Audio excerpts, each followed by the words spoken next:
Hello everyone. In this video today we're going to be doing a bit of a channel update, fleet update, because I have been away for a while and I haven't really been posting as many videos as I probably should have been. So I've got my little notepad here, little Abarth 70th anniversary edition. It was kindly gifted to me. So I've written some notes for the professional. I was originally going to film this outside of the car in the unit, but seemingly everyone else has decided to come to the units today. And I was going to use a proper microphone. I brought it down and everything, but I can't get it to work with my phone because the charge port has been knackered for a while now, and I've just basically ignored it because it still charges if you wiggle it in the right direction, but I cannot get the microphone to plug into the phone and get the phone to recognise it. So, and next door, the unit next door has 5 Live on, very loud, and there were some guys outside ranting about various things. It's quite funny listening to them around, but I couldn't really put it on YouTube. A lot of swear words being used, so I thought I'd best not do that. And then I thought, why not just sit in the car and film it in the car instead, I guess. So let's do a recap of what happened last year. January, nothing. Right, okay. February, I went down to Loughborough. I went down to Automotive Tales HQ and bought a load of Scirocco parts. If you haven't seen that video, I'll put it up somewhere so you can go and watch that. And if you have watched it, why not watch it again? Yeah, I went and bought a new driver's door, which I haven't put on yet. A new bonnet, which I haven't put on yet. A cylinder head, which I didn't need to put that on, that was just as a spare. And various other bits that I can't remember. So if you watch the video, you'll see all the bits that I bought. I even got some Audi bits as well. So that was nice. That was a nice trip. I can't believe that was a year ago already. Wow.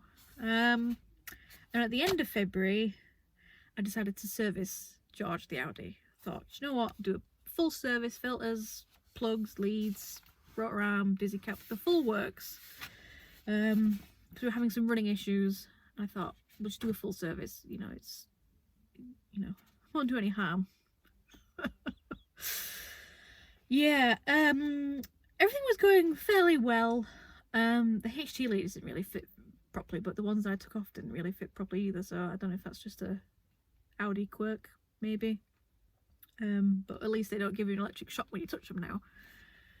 And the rotor arm was wrong as well, and I still haven't managed to find the right one because I kind of forgot all about it. But for some reason, when you give parts places the reg, only one type of rotor arm comes up, and it is far too big. But anyway, and then I thought I'd do the fuel filter because I thought, running issues. The fuel filter looked rather old. I think it had a date stamp on it that's something like 2012. I don't know if that was a date stamp, but it certainly looked old enough to be 10 years old. And I thought, I'll do the fuel filter. Won't do any harm, will it? Surely not. I don't know, but don't call me Shirley.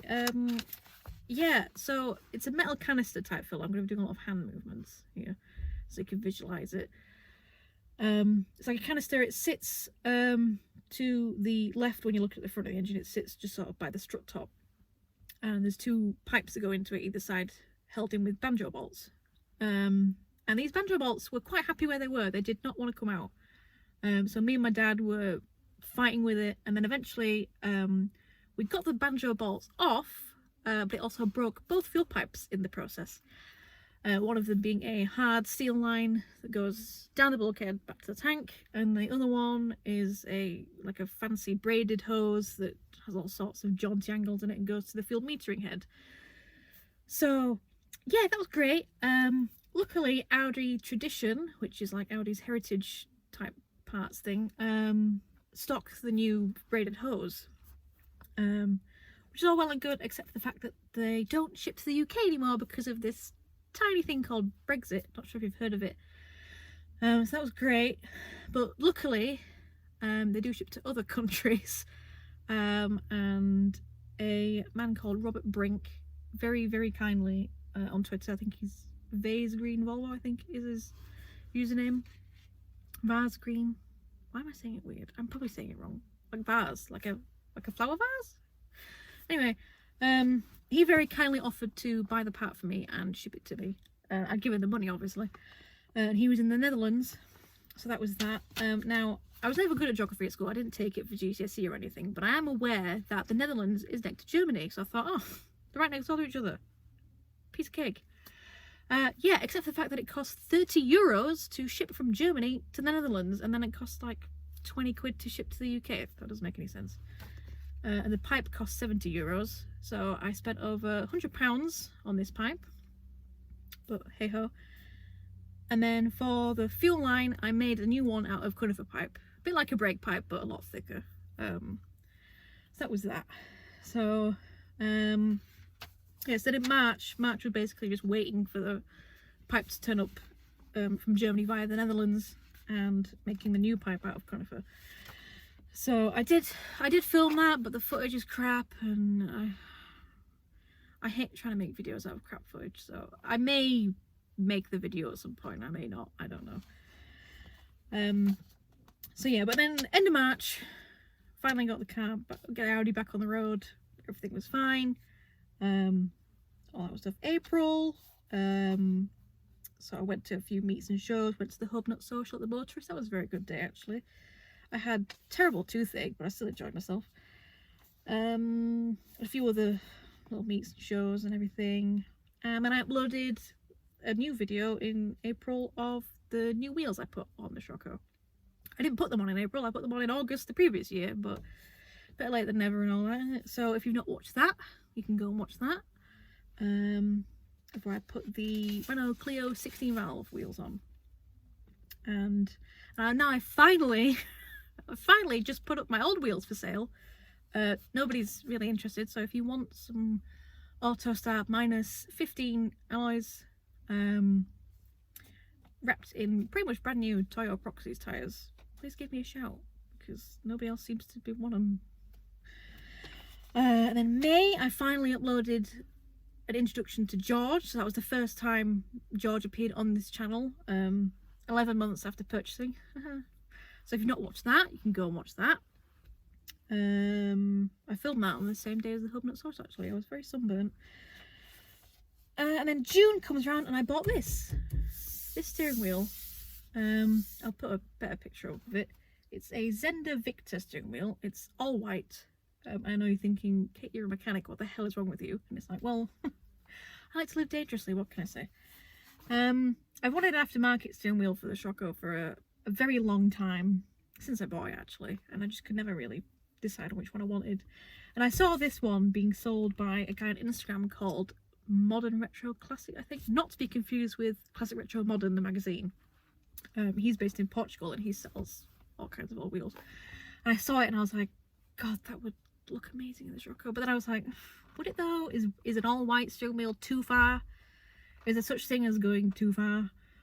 So I ummed and ahed for a while, and I actually ended up mentioning it to my parents, who I thought would tell me, what the hell is wrong with you, what a stupid idea. But no, they actually went, why haven't you bought it already? Just get it. And I was like, okay. So I bought that. A lot of people are interested in how much it cost me, and I'm not one to shy away from telling how much stuff cost. I paid 300 euros for it, and it's a lot of money, but you know, when is another one going to come up for sale? It came in the original box and the original plastic packaging. So did I overpay? Did I not overpay? I don't know. There isn't another one out there to gauge it against, so I'm happy with it. So that's that. But getting a boss to get it to fit took a while. That was difficult because it's a stupid PCD. It's like 5x72 or something stupid like that, and nobody does bosses for that. So it took me ages to find a boss to get it to fit. I ended up messaging a guy on eBay called Bella Valente, who I've had as one of my saved sellers for ages because I've been wanting a wheel for so long. I ended up just shooting him an email like, listen, you're the only person I know that might be able to help me. Can you please get me a wheel boss for this? And he was like, I'll have an ask about. And then he got back to me and was like, I know a guy in Germany who can get you the wheel boss you need. It's 80 quid. And I was like, thank you. So yeah, I still have the original wheel in the boot, and I will be putting that back on for things like the MOT and stuff like that, because I feel like it's a bit unfair to expect the MOT tester to not get it mucky. But yeah, I love it. It does divide opinion. Some people think it's too much. Some people love it. I love it. That's all that matters. And then in June, again, I uploaded the first part of the Audi's MOT prep for 2021 MOT. And then proceeded to not upload any more parts to that because, again, the footage I filmed was crap, and I hate having to try and make a video out of crap footage, and I just, I don't know. Everything went wrong on that as well, and maybe I will salvage the footage, but I don't know. The moment's passed on it, you know. I don't know. I went to Race the Waves in Brillington. That's a fantastic event. Basically just a lot of hot rods and bikes and old stuff racing up and down the beach of Brillington. It's great.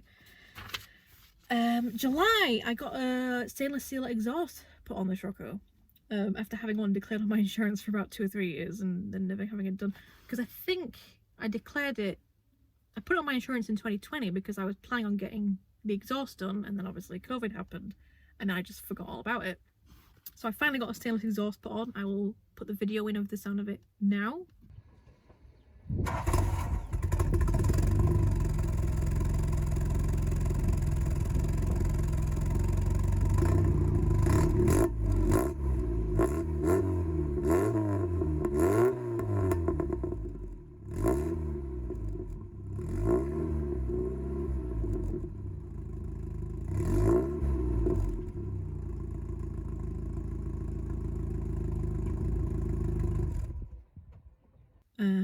Sounds nice and poppy, but that's because the timing was out at the time, because I also did timing belt and fit new hydraulic tappets. And I could not for the life of me get the timing belt to time up properly. But no matter what I did, it was always like half a tooth out. So it resulted in the new exhaust sounding lovely, but it also resulted in the shocker having next to no power whatsoever. So I got it sorted by sending it to a guy I know locally who sort of set the timing right, and now it's lovely again. I did actually film a video on doing the tappets and the timing belt, and then actually genuinely forgot all about it until now, so maybe I'll edit that and put that up. I genuinely forgot all about that because in July the Audi broke down twice. It first broke down because one of the drive shafts fell off because I did the CV boots on it and I reused the bolts, and you're not supposed to reuse the bolts, and I knew that you're not supposed to reuse the bolts, but I thought I'm sure it'll be fine, I'll just tighten them. It wasn't fine. The drive shaft fell out. Luckily no major damage was done. A little chunk got knocked out of the gearbox, but it's not structural or anything. Yeah, that broke down the day I was meant to take my parents to the airport in it. That was fun. I think it broke down at about 9 o'clock in the morning. I was meant to be taking my parents to the airport about 10:30 in the morning, so that was a bit of a panic. Thankfully, with the help of one of the mechanics from work, we managed to bodge it together by just putting some normal hex bolts in and limping it back home, and then I ended up having to take my parents to the airport in their car because my Abarth does not fit suitcases or humans in it really, except for me. And this was down here at the unit, and I would have had to go all the way down to the unit to get the car back, and it was just easier to just take my parents' car, which is a Mark III Scirocco, which surprisingly quite spacious. So yeah, and then at the end of July, the radiator broke on the Audi. July was not a good month for George. He was not happy. Overheated in the queue for Festival of the Unexceptional, radiator blew. I've just posted the video, finally, of me fixing that, so that's the one you can watch. August, RADwood. Oh, RADwood. How I love you so. It's my favourite show of the year. I absolutely loved it. I cannot wait for this year's. Oh, it was amazing. I did a video prepping this for that, where things went wrong again. So you can watch that if you want. And then I also fixed the Audi radiator that month. Again, that video has been posted. You can watch that. Now September got quite exciting because in September I bought another car. And some of you may know this. Again, if you follow me on Twitter, I'm a lot more active on Twitter than I am on YouTube. So if you want to follow me on there and actually get updates in real time and not 6 months later, you can do that. Yeah, I bought a Golf, which is behind me. You may think, but okay, that's not a golf, that's a lot of parts on a shelf. Yes, that's a lot of golf parts on a shelf. The golf looks like this. So it was originally it's a Mark II, 8 valve, small bumper, 3-door. I think that's all the important things that people ask about these things, about golfs. Yeah, I will do a proper video on this golf because it's quite a good story behind it. It's been in my life for about 15 years. When I was a teenager, I wanted to buy it and all this stuff. So there's a whole story behind it and why it looks like that and why I've agreed to go ahead with this and everything. So I've just got, those are some of the golf parts. There's still some more just over there out of shot, but those are all the interior bits. I need to get them a home that's not the floor, and then I can get the golf down here, and then I can get this back home because the golf came with a garage. The garage that it's in that photo, it comes with, so I can now keep the Shocko at home again. I don't have to go on a 20-minute drive just to get to it. So that's very, very exciting. I can't wait to get started on that. I'm just, again, just life and general things. So once I've got all the stuff out of the way and I can find someone who can get it down here, I can make a start on that, and I'll do a proper video showing you around it all, telling you the story of it and all that and everything. Also September, kind of a personal thing, not really personal but kind of work related. I went on a EV course and I am now hybrid and electric vehicle qualified, which means I can convert a classic car to electric, which I'm not going to do. Or I could buy an old Nissan Leaf and fix it, or a Tesla and get it back on the road for YouTube, but I'm probably not going to do that. But I could do if I wanted to, so that's kind of cool, I guess. Yeah, I thought I'd include that. October, yeah, the Audi went in for MOT in October. The Audi passed its MOT last month. Yep. It failed MOT on a fuel leak, and this is another argument for why we need tests every 12 months, because even me, a mechanic who normally knows her cars inside and out, did not pick up on the fact that the Audi was leaking fuel. I mean, we couldn't smell the fuel, there wasn't any, you know, patches on the garage floor at home or anything like that. It was basically the pipe that I'd made in March, whenever it was, which wasn't leaking at the time when I made it because I made sure, was now starting to weep. Because it goes down to a union. I'll post a photo of this stupid union that's been the bane of my life for the past 3 months. It was weeping from there. And now the MOT assessor very kindly, like, I don't know if kindly is the right word, but bless him, he thought he'd try and help me out, and he thought he'd try and tighten it, and instead made it worse. So it went from being a weepage to this.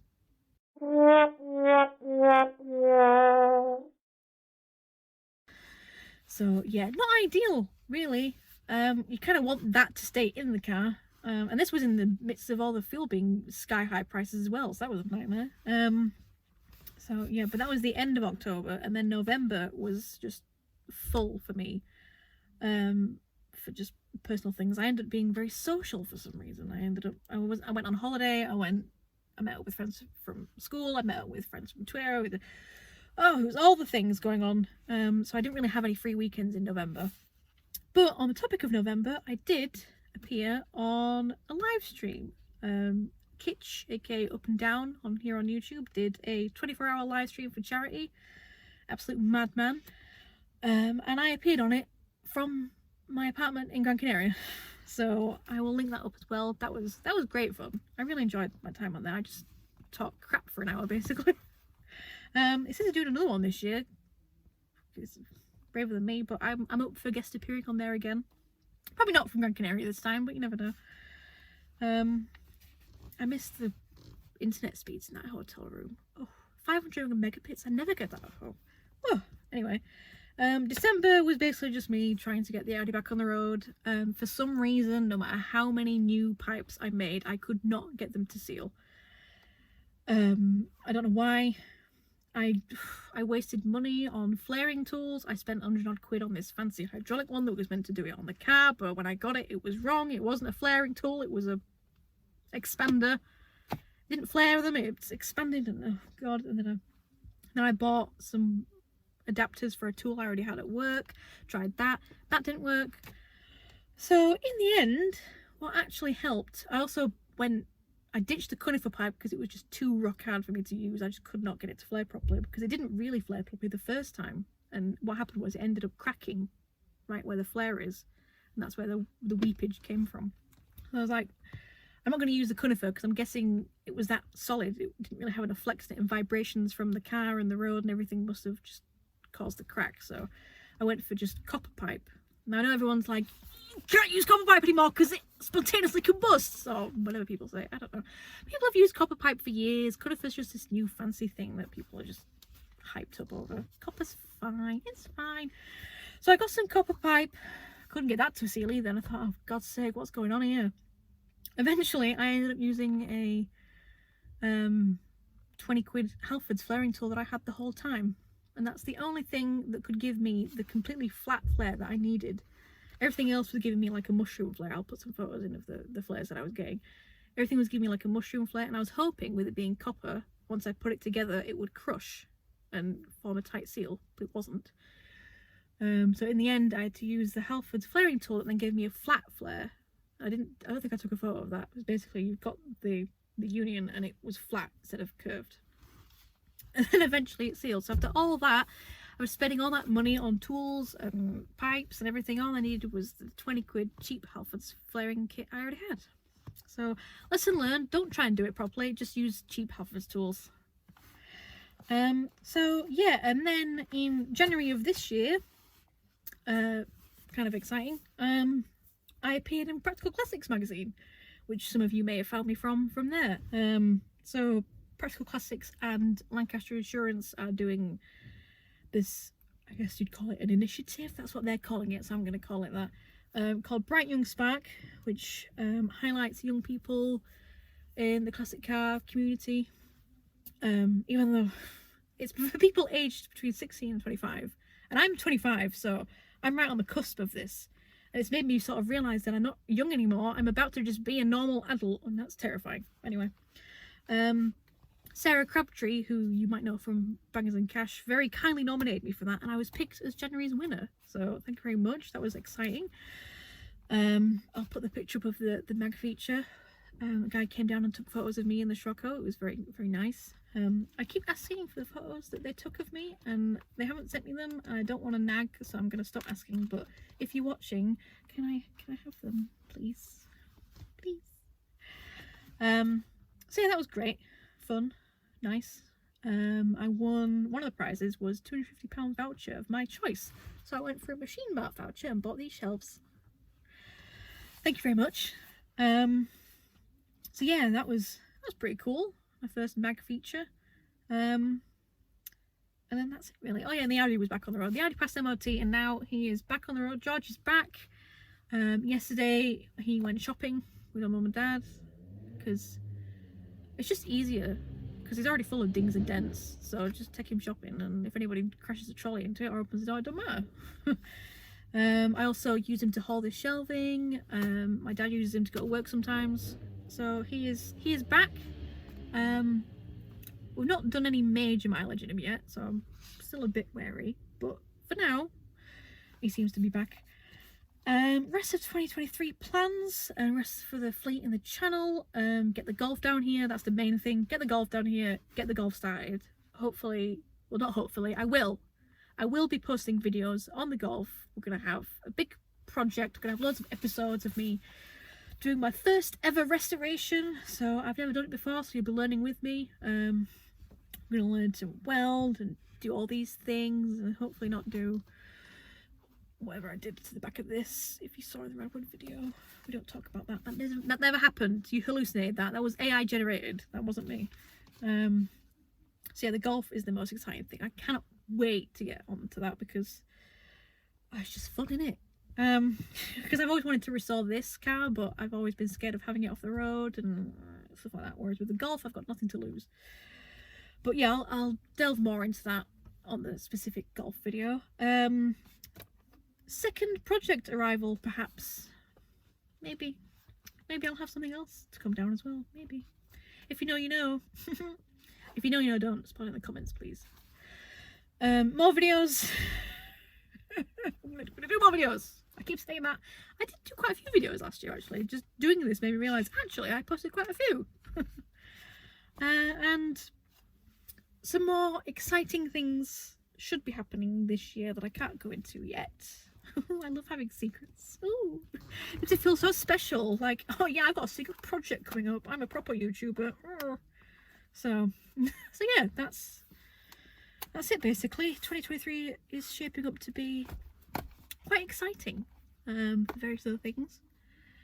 So I'm looking forward to that. Yes. So that's it. That's our little, just a little fleet update. I say a little. I just told you what happened last year. Not much. Not much really happened. Audi broke down multiple times. That's all I really remember. It's like at the end of 2022, everyone was posting like, oh, I did this and this and this, and I'm like, I don't remember what happened. The Audi broke down loads of times. That's all I remember. Gave me a lot of grief. But yeah, so that is the channel / fleet update. New content coming. Oh, sounds horrible, that does it. New content coming, guys. Don't forget to like and subscribe. Whoa. I'm just getting a golf, innit? I'm gonna take videos of it, and you can watch it if you want, and if you don't want, then don't watch it. That's the great thing about YouTube. If you don't like it, you don't have to watch it, and you don't have to comment that you don't like it either, really. Yeah.